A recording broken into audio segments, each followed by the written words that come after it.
البعد عن ربنا بيخلّي قلوبنا وعقولنا مفتوحة لأي حاجة تدخل فيها، وساعتها الشيطان بيستغل الفرصة.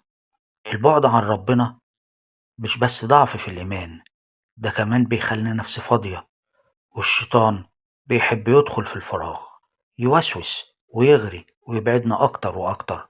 لكن لمّا بنقرّب من ربنا بنلاقي طمأنينة، وبنكون محصّنين من شر الشيطان.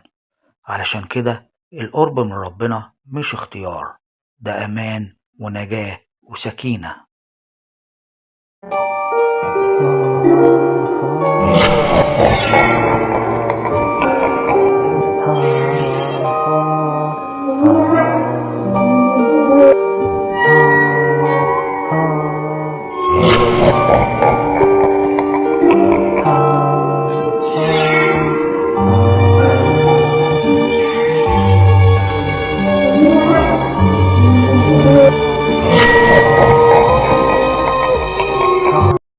سلام عليكم. أنا حاتم، طالب في كلية الهندسة، أو كنت طالب في كلية الهندسة. أنا من عيلة ميسورة الحال. بابا صاحب شركة مقاولات مشهورة، ماما ربة منزل، أخويا الصغير حازم طالب في إعدادي، وأختي حنان طالبة في ثانوي. كان حلم بابا إني أكون مهندس علشان أقدر أساعده في شغله. وفي يوم صحيت على أسوأ خبر في حياتي.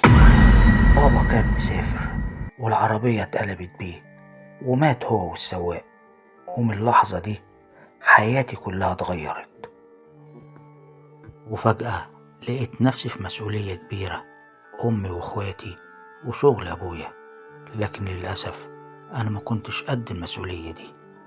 ابتديت أصرف في فلوس أمي وإخواتي على ملذاتي، ابتديت أعمل كل حاجة حرام، بعدت عن ربنا، وكان كل همي إني أعيش حياتي.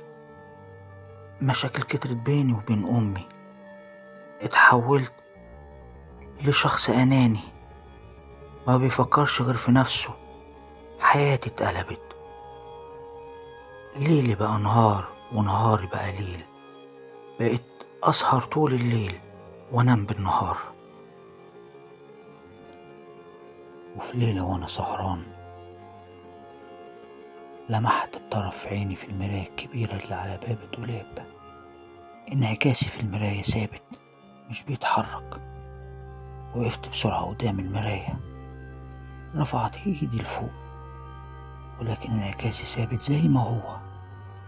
انا كنت في دهشة، كنت واقف في مكاني زي ما يكون حد متحكم فيا، مش قادر اتحرك. وفجأة انعكاسي ابتسم، ابتسامة باردة مخيفة. جريت بسرعة افتح باب الأوضة، وفعلا الباب اتفتح، لكن مفيش صالة. ملقتش قدامي غير سلم نازل لتحت، وضلمة ضلمة مرعبة. وسمعت خطوات طالعة من على السلم، وشامم ريحة غريبة كريهة. وشفت أخويا حازم وأختي حنان طالعين من تحت على السلم، لكن أشكالهم مرعبة، عيونهم سودة. بصولي وقالولي انزل معانا، تعالى معانا. أنا قفلت الباب بسرعة، جريت زي العيل الصغير، استخبيت تحت الغطا. صحيت تاني يوم الصبح وأنا جسمي كله مكسر وقلبي مقبوض، وقلت ده أكيد كابوس. وسمعت صوت الأذان، كان أذان الظهر. الصوت كان بيهزني من جوه، كنت بتألم. جريت بسرعة على الحمام عاوز أهرب من صوت الأذان. وفجأة النور اتطفى، حسيت بهمسات وأنفاس حواليا.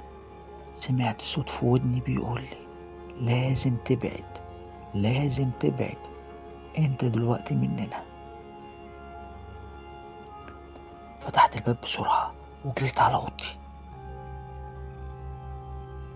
بقيت كل ليلة أحلم بكوابيس، كوابيس فظيعة مرعبة، وعلاقتي بأمي وإخواتي بدأت تسوء أكتر وأكتر، وابتديت أشوف أشكال فظيعة مرعبة زي الشياطين. بدأوا يطلبوا مني حاجات لازم أنفذها، وطلبوا مني وعد إني أسمع كلامهم وهم كمان يسمعوا كلامي. وعشت حياتي تايه بين الذنوب والمعاصي. وفي ليلة حلمت حلم، شفت أبويا في المنام قالي، وكان حزين، بصلي وقال لي: ارجع يا حاتم لإخواتك ولأمك، ارجع لربنا، ارجع لربنا، انت مش منهم.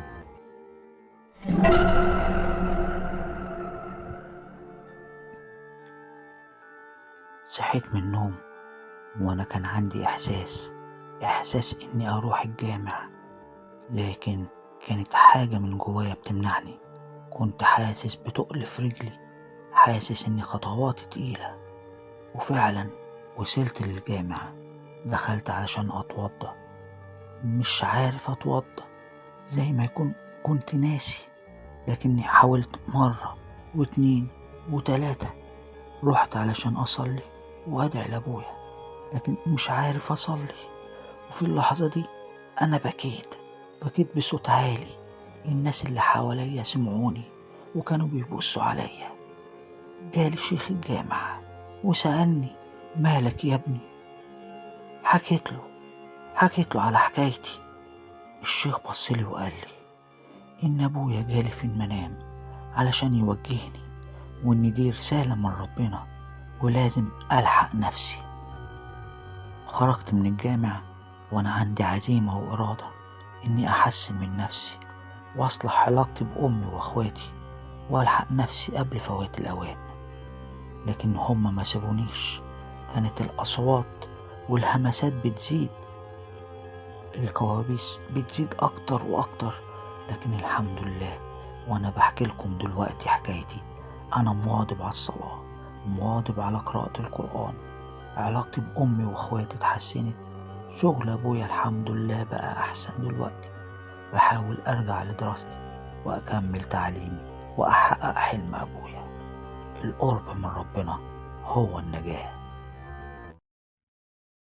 من وقت ما اتولدنا واحنا فاكرين ان العالم حوالينا واضح ومكشوف، بشر، بيوت، شوارع، ضوء، ضلمة.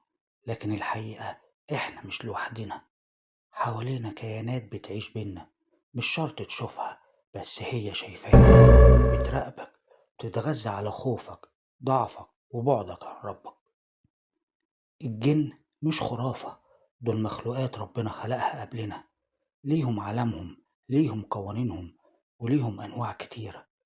مش كلها مؤذي، لكن بعضها بيحب يتسلل لحياتك، يوشوش عليك، يوسوس لك، يسكن بيتك، يخش جوه أحلامك. ومن أنواع الجن العمار، النوع اللي بيسكن البيوت، ممكن يكون مسالم أو مؤذي حسب حال المكان. الغيلان بيظهروا في الصحراء والمناطق المهجورة، مخلوقات متلونة بتتلاعب مع البشر. العفاريت أقوى وأخطر أنواع الجن، بيظهروا في حالات السحر والاستدعاء. المارد ضخم وقوي، صعب السيطرة عليه. القرين هو الجن الملازم لكل إنسان، يعرفك أكتر من أي حد تاني. لكن اللي أبشع من الجن الشياطين، مخلوقات الظلام اللي هدفها الوحيد إنك تبعد عن نور ربك، تشغلك، تخدعك وتدمرك من جواك قبل ما تدمرك من بره. والسؤال هنا: إزاي تقدر تعيش في العالم ده من غير ما تكون ضحية؟ والإجابة إنك تكون قريب من ربنا. لازم تكون مداوم على الصلاة، قراءة القرآن، الأذكار، الوضوء قبل النوم، والاستعاذة بالله والبسملة.